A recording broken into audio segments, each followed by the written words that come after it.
Nahirapang mag-defend si Attorney Libayan sa biyanan niya magalo. Pakialamero sa probe ng pamilya. Yan daw mga tulpo, pakialamero sa problema ng pamilya, Arwana. Kaya nangutang ulit ng bilyon dahil pang monthly ng ICC. Alam niyo po, pwede, di ba? Pwede. Kasi yan yung problema pag umaasa ka sa donasyon. Tignan natin ha. Eto, nagbantay yung UK. Nabalita ko ba? Nagbantay yung UK. Sabi ng UK, pag hindi nyo tinanggal yung warrant of arrest na ni Netanyahu, tatanggalan namin kayo ng budget. Tignan natin kung ipupurso pa nila yung warrant of arrest kay Netanyahu. Pag tinanggal po nila yan, isa lang po ibig sabihin yan. Ibig sabihin po niyan, talagang pera-pera lang ang labanan sa ICC. The Tulfos are not even great in their shows. Their remedies are mostly illegal. Puro shortcut. Kung marunong ang inaaway nila, madali i-challenge legally. Di ba? Boss, pwede ba tayo magkaso sa ICC tulad ng ginawa ng Russia? Wala tayong batas eh. Yung Russia po, may batas sila. Bawal, pag ikaw ay anong tawag doon? Inakusahan mo yung Russian citizen. Kasi siguro marami nag-aakusa sa mga Russian citizen. Di ba? Kasi galit sa kanila yung mga tao sa buong mundo. Kinakasuhan sila. Sabi, kaya may batas silang ganun. Na pag kinasuhan mo yung Russian citizen, illegal. Nakasuhan ng walang basehan ang isang Russian citizen. Di ba? Ang ganda, no? Wala naman tayong batas na ganun. Paano mo kakasuhan yung ICC? Pangingid na, pwede. Di ba? Parang Russian yun. Boss, pwede rin ba tayo? Pag si Leni Robredo ang presidente, lahat ng tao puro lutang. Wala na tayo. Ngayon nga eh. Wala po magagawa yan. Alam nyo, gagawin lang ni Leni, manisi. Sisi niya lang, may palpak. Kasi iniwan na sa akin ni minana ko na kay Marcos yan eh. Yung utang, minana ko na kay Marcos yan. Drug problem. Lumaganap yan kay Duterte. Hindi niya naman naawat eh. Mga ganun ba? Pag present po, Kuya Bad, shoutout po, mabuhay Pilipinas, Ricardo Rodriguez. Yung kaninang lutang, si Eva Mercado yun. Yan. Kaya, Boss D, good afternoon. Sir, pwede bang mag-file si Congressman Libiste para ma-impeach si BBM? Pwede naman lahat. Pwede naman mag-file. Ang problema natin dyan meron ba numero? Kahit wala sana, no? Yung talagang lang, yung para symbolic lang. Laban lang, Boss Buds. Laban lang tayo, Minandro. Lilipas din ang dilubyong inabot ng Pinas. Correct. Sir, sino BP ni Sara sa 2028? Sabi mo nga, 2028 pa di ba? Hayaan na natin si BP Sara. Kaya niya yan. Ako, isa lang panalangin ko. Sana, wag si Amy.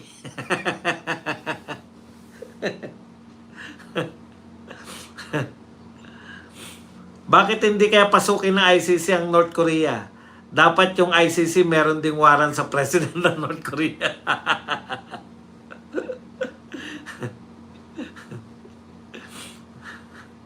Sir Bads, umuwi ako Masbate. Grabe galit na galit mga tao doon kay Marcos at sa mga kaalyado niyang magnanakaw.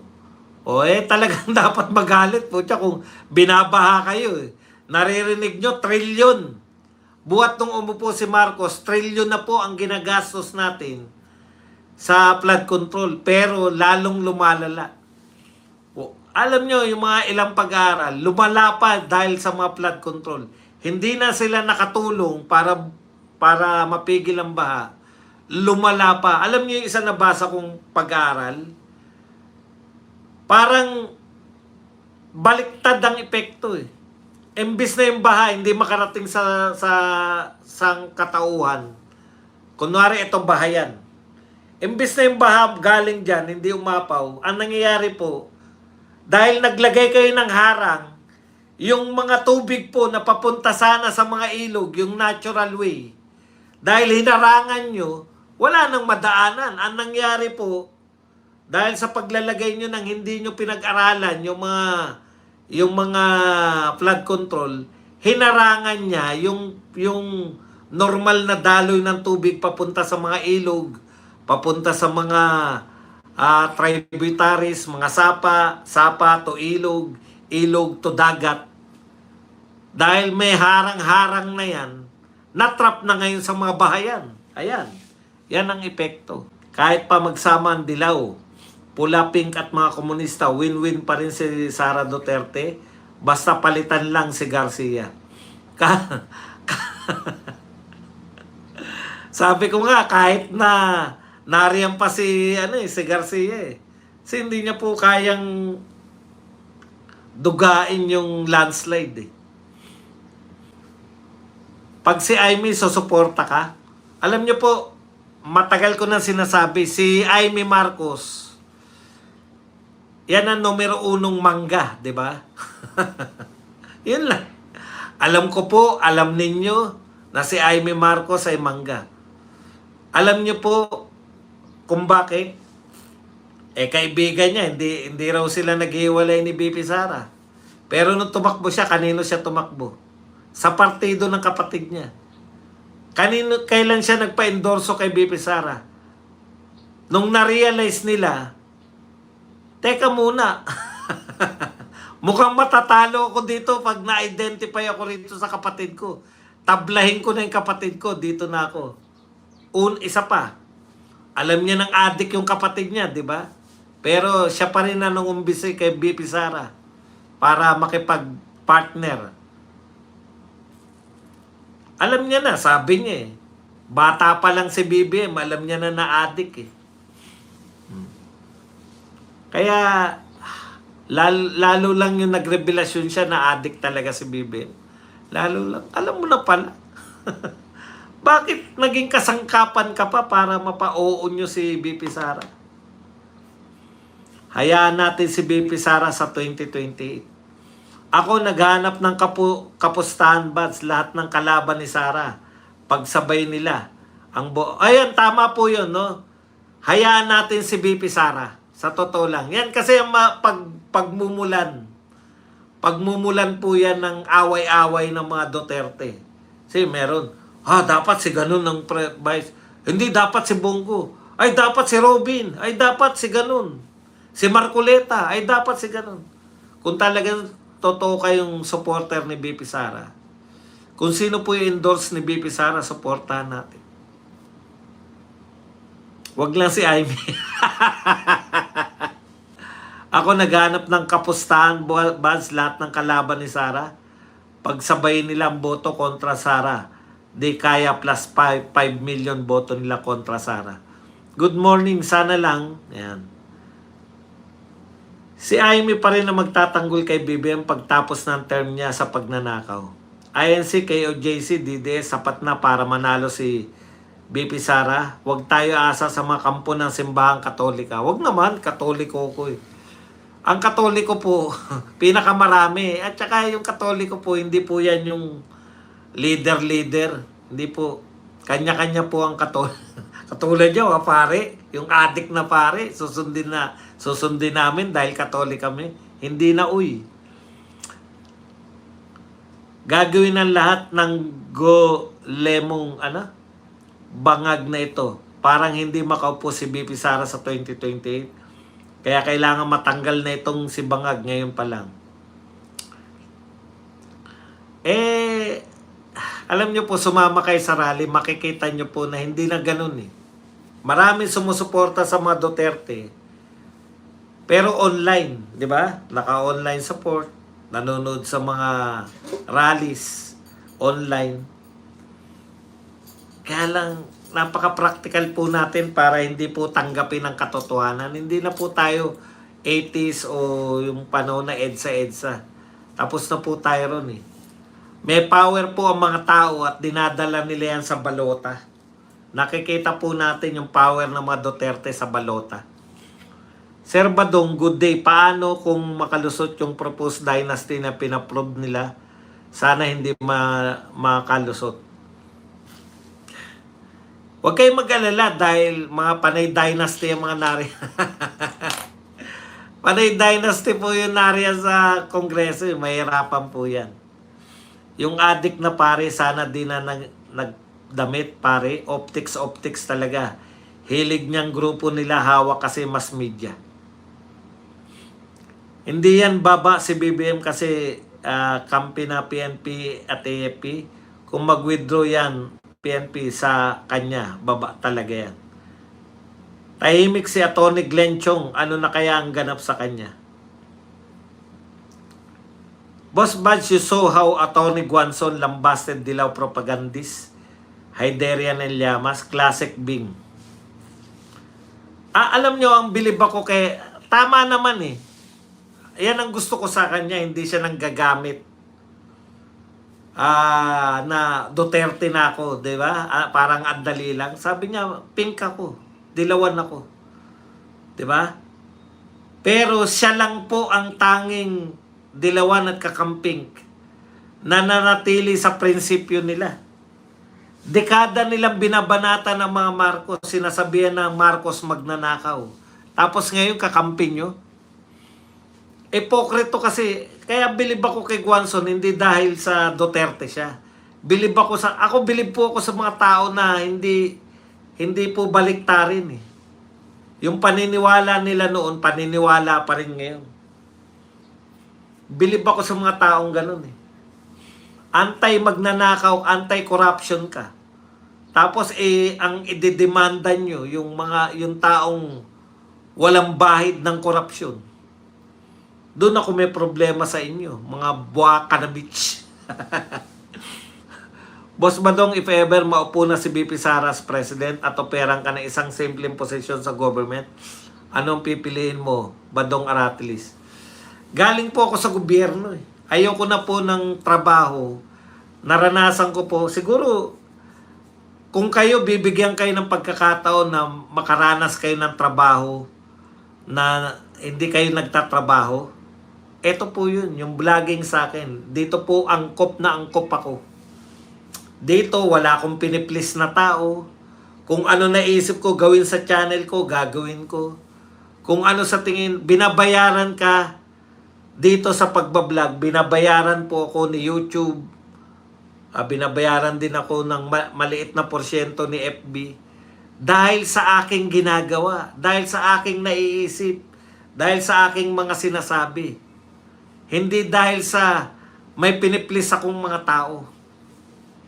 Ang problema kasi, sa dati kong trabaho, sa totoo lang, talo ko lagi. Hindi naman po sa pagano, no? Minsan lang naman ako hindi naman po pagyayabang to. Ito po actual eh. Yung immediate superior mo, hindi kayang unawain yung ginagawa mo. Ang gusto nila, ito yung dapat mong gawin. Pero yung resulta ng ginagawa ko, mas matindi pa rin sa sinasuggest mong gawin ko eh. Sabihin mo lang sa akin, ano yung gusto mo mangyari, gagawin ko, masigit pa sa ine-expect mo. Pero wag mo akong tuturuan na dapat sundin ko yung ginagawa mo. yun yung napakahirap na kinukulong yung kakayahan mo. Ito lang ang gagawin mo. Etong kinakailangan mo hakbang. Doon ako nababisit eh. Kasi utos yan. Nakalagay yan dito sa memorandum. Etong dapat gawin. Yun po ang ayaw ko. Papasok ka na 9 to 5. 8 to 4. Hindi ko na po kaya yun. Naranasan ko na po etong buhay ng pagbablog. Siguro pag wala na nanonood sa akin yan. Kaya malabo na akong bumalik sa gobyerno. Alam ko po trabaho dyan eh. Paano pag meron na namang mas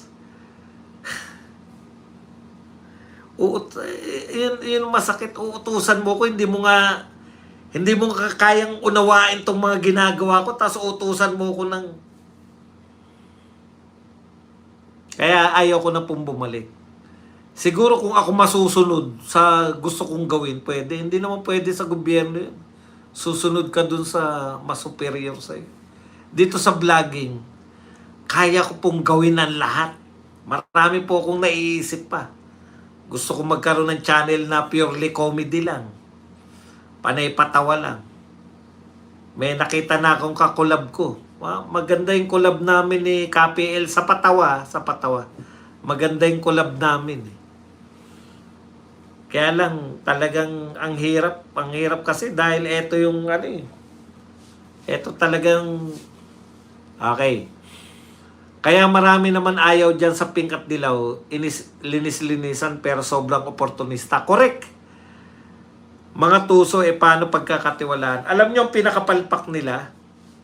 Ganito po ang sitwasyon Yung Marcos, ang bantot na sa tao kahit na anong pabangong gawin nyo riyan, talagang gabantot na yan. Hindi na po kaya yan ng mga air freshener. Wala na talagang na yan. Tapos, eto option, di ba? Marcos ka or dito ka. Ito pagpipilian nila Dalawang pwersa lang ngayon. Lahat sila salimpusa lang. Duterte or Marcos ka. Mamimili ka lang sa dalawa.